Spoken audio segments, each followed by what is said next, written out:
राधे राधे, जय माता की भक्तों।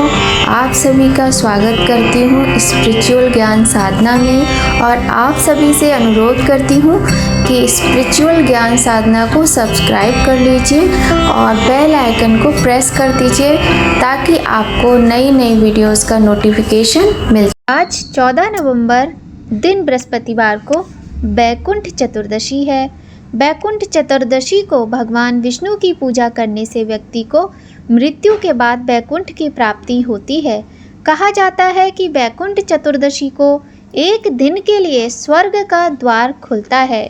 जय माता की। राधे राधे भक्तों, कैसे हैं आप सभी लोग? आशा करते हैं सभी लोग बहुत अच्छे होंगे। बताने के लिए कमेंट में जय माता की राधे राधे अवश्य ही लिखिएगा। तो भक्तों, सबसे पहले आप सभी को बैकुंठ चतुर्दशी की हार्दिक शुभकामनाएं। हिंदू धर्म में बैकुंठ चतुर्दशी सबसे बड़ी चतुर्दशी मानी जाती है। जैसे कि अनंत चतुर्दशी होती है, उसी प्रकार से बैकुंठ चतुर्दशी अत्यधिक महत्वपूर्ण मानी जाती है। आज 14 नवंबर दिन बृहस्पतिवार बहुत ही सुंदर संयोग के साथ बैकुंठ चतुर्दशी का पावन पर्व मनाया जा रहा है। आज के दिन भगवान हरिहर यानी भगवान विष्णु और भगवान शिव की पूजा की जाती है। आज इन दोनों की पूजा करने से व्यक्ति का कल्याण होता है, पाप मिटते हैं और सुख शांति की प्राप्ति होती है।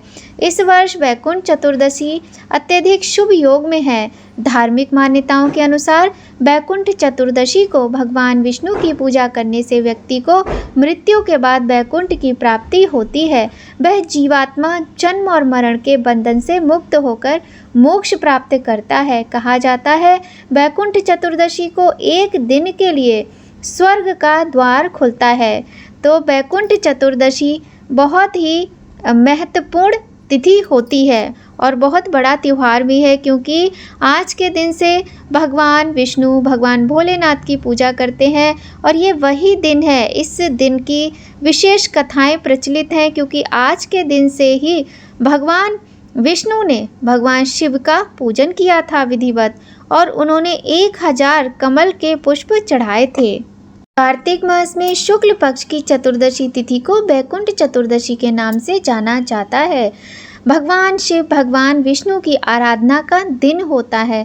विधि विधान से पूजा की जाती है। जो व्यक्ति ऐसा करता है उसे मोक्ष प्राप्त होता है, जीवन के सभी दुख दूर होते हैं। इसी के साथ इस दिन पूजा अर्चना करने से व्यक्ति की कुंडली में जितने भी दुष्प्रभाव होते हैं वह सभी दोष दूर हो जाते हैं। पंचांग के अनुसार कार्तिक माह के शुक्ल पक्ष की चतुर्दशी तिथि का आरंभ 14 नवंबर को सुबह 9:43 पर होगा। चतुर्दशी तिथि का समापन 15 नवंबर को सुबह 6:19 पर हो जाएगा।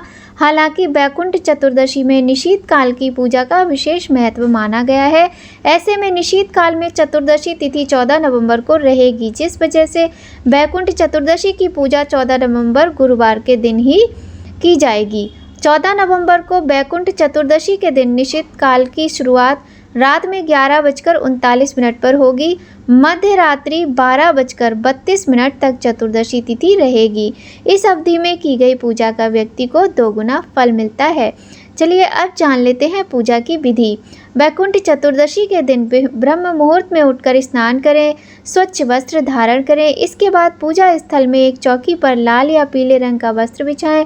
फिर भगवान शिव और भगवान विष्णु की तस्वीर लगाएं। इसके बाद एक घी का दिया जलाकर व्रत का संकल्प लें। सबसे पहले भगवान विष्णु को एक कमल का पुष्प अर्पित करें और भगवान शिव को बेलपत्र। फिर कम से कम 108 बार भगवान विष्णु के मंत्र ओम श्री विष्णवे नमः च विद्महे वासुदेवाय धीमहि तन्नो विष्णु प्रचोदयात् का जाप करें। इसके बाद एक माला भगवान शिव के मंत्र का जाप करें। ओम नमः शिवाय मंत्र का जाप भी कर सकते हैं। फिर बैकुंठ चतुर्दशी कथा का पाठ करें और अंत में दोनों भगवान की आरती करें। अंत में भगवान को दक्षिणा अर्पित करके पूजा में हुई गई गलतियों के लिए भगवान से क्षमा याचना करें। इस प्रकार से आप सरल विधि से भगवान की पूजा अर्चना कर सकते हैं। बैकुंठ चतुर्दशी की कथा अवश्य ही सुननी चाहिए। तो बैकुंठ चतुर्दशी की कथा आज की वीडियो में हम आपको सुनाएंगे। तो भक्तों, भगवान हर हर यानी भगवान विष्णु और भोलेनाथ का ध्यान करते हुए आज की कथा का हम श्रवण करेंगे। अत्यंत पावन एवं दिव्य कथा प्रारंभ करते हैं। बोलिए गणेश भगवान की जय, गौरी शंकर भगवान की जय, लक्ष्मी नारायण भगवान की जय, हरि हर की जय। तो चलिए भक्तों प्रारंभ करते हैं कथा। पौराणिक कथा के अनुसार एक समय की बात है, नारद जी पृथ्वी का भ्रमण करने के बाद बैकुंठ धाम पहुँचे। वहाँ उन्होंने भगवान विष्णु को प्रणाम किया और उन्होंने नारद जी से आने का कारण पूछा। नारद जी ने कहा कि प्रभु आप तो कृपा निधान हैं, इससे आपके प्रिय भक्त तो मोक्ष प्राप्त कर लेते हैं, लेकिन आपके सामान्य भक्त आपकी कृपा से वंचित रह जाते हैं। इस कारण से आप कोई ऐसा मार्ग बताएं जिससे सामान्य भक्त भी आपकी कृपा प्राप्त करके मोक्ष पा सकें। तब भगवान विष्णु ने कहा कि हे नारद, कार्तिक माह के शुक्ल पक्ष की चतुर्दशी तिथि को जो भी मनुष्य व्रत रखकर उनकी पूजा करेगा, उनके लिए स्वर्ग के द्वार खुले रहेंगे। इसके बाद श्री हरि विष्णु ने जय और विजय को बुलाया। उन्होंने दोनों को आदेश दिया कि कार्तिक शुक्ल चतुर्दशी को स्वर्ग के द्वार खुले रखना है। भगवान विष्णु ने नारद जी से कहा कि कार्तिक शुक्ल चतुर्दशी को कोई भी भक्त उनके नाम का स्मरण करके पूजा पाठ करता है तो उसे जीवन के अंत में बैकुंठ धाम प्राप्त होगा। कार्तिक शुक्ल चतुर्दशी को बैकुंठ चतुर्दशी के नाम से जानते हैं। आज के दिन भगवान विष्णु की पूजा करने से मोक्ष की प्राप्ति होती है। तो ये तो रही कार्तिक शुक्ल चतुर्दशी बैकुंठ चतुर्दशी की एक कथा। तो भक्तों हम आपको और भी अत्यंत सुंदर सुंदर कथाएं सुनाने वाले हैं, वीडियो में अंत तक बने रहिएगा। बैकुंठ चतुर्दशी की दूसरी कथा सुनिए। एक बार भगवान विष्णु देवादिदेव महादेव का पूजन करने के लिए काशी आए। वहां मणिकर्णिका घाट पर स्नान करके उन्होंने 1000 स्वर्ण कमल पुष्पों से भगवान विश्वनाथ के पूजन का संकल्प किया। अभिषेक के बाद जब वे पूजन करने लगे तो शिवजी ने उनकी भक्ति की परीक्षा के उद्देश्य से एक कमल पुष्प कम कर दिया। भगवान श्री हरि को पूजन की पूर्ति के लिए 1000 कमल पुष्प चढ़ाने थे। एक पुष्प की कमी देखकर उन्होंने सोचा, मेरी आंखें भी तो कमल के ही समान हैं, मुझे कमल नयन और पुंडरीकाक्ष कहा जाता है। यह विचार कर भगवान विष्णु ने अपनी कमल समान नेत्र चढ़ाने को प्रस्तुत किया।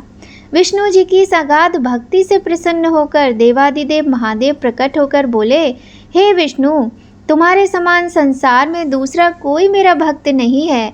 आज की यह कार्तिक शुक्ल चतुर्दशी अब बैकुंठ चतुर्दशी कहलाएगी और इस दिन व्रत पूर्वक जो पहले आपका पूजन करेगा उसे बैकुंठ लोक की प्राप्ति होगी।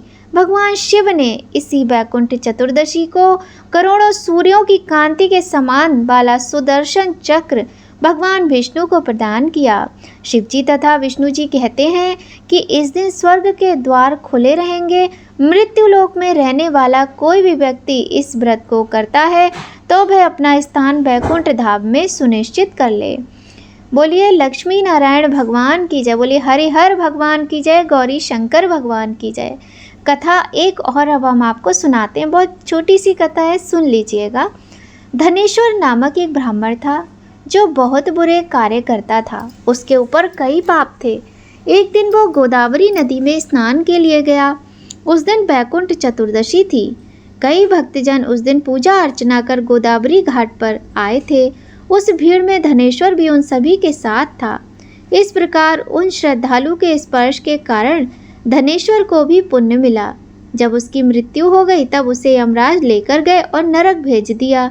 तब भगवान विष्णु ने कहा, यह बहुत पापी है, पर इसने बैकुंठ चतुर्दशी के दिन गोदावरी में स्नान किया और श्रद्धालुओं के पुण्य का कारण इसके सभी पाप नष्ट हो गए, इसलिए इसे बैकुंठ धाम मिलेगा। अतः धनेश्वर को बैकुंठ धाम की प्राप्ति हुई।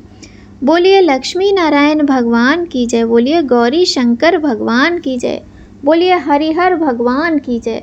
तो बहुत ही सुंदर भगवान हरिहर के मिलन का ये पावन पुण्यदायक सुंदर दिन होता है। ये तिथि होती है, ये महीना होता है जब चातुर्मास समाप्त होता है और भगवान विष्णु जी को भगवान भोलेनाथ समस्त सृष्टि का कारोबार पुनः सौंप देते हैं। हरिहर के मिलन का दिन होता है। आज के दिन मोक्ष के द्वार खुले रहते हैं। आज के दिन पितरों के निमित्त भी दीप प्रज्वलित कर सकते हैं। आज के दिन का महत्व रात को 11 बजे से लेकर 12:30 बजे तक का विशेष होता है। इस समय यदि आप 14 दीप प्रज्वलित करके भगवान की पूजा अर्चना करते हैं तो आपको अत्यंत पुण्य फल की प्राप्ति होती है, पापों से मुक्ति मिलती है। आज के दिन भगवान नारायण और भगवान भोलेनाथ का पूजन एक साथ करके उनकी एक साथ आरती भी की जाती है। तो देखिए, जो आरती ओम जय शिव ओमकारा है उसमें हम ब्रह्मा विष्णु महेश तीनों भगवान जी का नाम लेते हैं। तो ये आरती आप कर सकते हैं। तो चलिए ये आरती का यहाँ पर हम पाठ करते हैं। ओम जय शिव ओमकारा स्वामी हरि शिव ओमकारा ब्रह्मा विष्णु सदा शिव अर्धांगी धारा। ओम जय शिव ओमकारा एकानन चतुरानन पंचानन राजे स्वामी पंचानन राजे हंसासन गरुणासन वृषवाहन साजे। ओम जय शिव ओमकारा दो भुज चार चतुर्भुज 10 भुज अति सोहे स्वामी 10 भुज अति सोहे तीनों रूप निरखते त्रिभुवन मन मोहे। ओम जय शिव ओमकारा अक्षमाला वनमाला मुंडमाला धारी स्वामी मुंडमाला धारी चंदन मृग मदि सोहे भाले शशिधारी। ओम जय शिव ओमकारा श्वेतांबर पीतांबर बाघंबर अंगे स्वामी बाघंबर अंगे लक्ष्मी वर गायत्री पार्वती संगे। ओम जय शिव ओमकारा कर में श्रेष्ठ कमंडल चक्र त्रिशूल धरता स्वामी चक्र त्रिशूल धरता दुख हरता सुख करता दुख हरता सुख करता जग पालन करता। ओम जय शिव ओमकारा ब्रह्मा विष्णु सदा शिव जानते अविवेका स्वामी जानते अविवेका प्रणवाक्षर में शोभित ये तीनों एका। ओम जय शिव ओमकारा त्रिगुण स्वामी जी की आरती जो कोई जन गावे स्वामी प्रेम सहित गावे कहते शिवानंद स्वामी जपते हरि हर स्वामी मन वांछित फल पावे। ओम जय शिव ओमकारा ओम जय शिव ओमकारा स्वामी हरि शिव ओमकारा ब्रह्मा विष्णु सदा शिव ब्रह्मा विष्णु सदा शिव अर्धांगी धारा। ओम जय शिव ओमकारा। भक्तों, आज की वीडियो में बस इतना ही। अगर आपको आज की वीडियो अच्छी लगे, कथा अच्छी लगे तो चैनल पर अगर पहली बार आए हैं तो चैनल को सब्सक्राइब कर लीजिए, बेल आइकन को प्रेस कर दीजिए और हाँ, वीडियो अच्छी लगे तो लाइक ज़रूर कीजिएगा। अपनी फैमिली फ्रेंड्स मम्मी पापा भाई बहन सभी के साथ शेयर भी कर सकते हैं। अगर आपको वीडियो थोड़ी भी हेल्पफुल लगे, अच्छी लगे, बार बार कह रहे हैं तो कृपया अपना प्यार बनाए रखें और आप सभी पर भगवान हरि हर की कृपा सदा बनी रहे। इसी कामना के साथ जय माता की भक्तों, राधे राधे।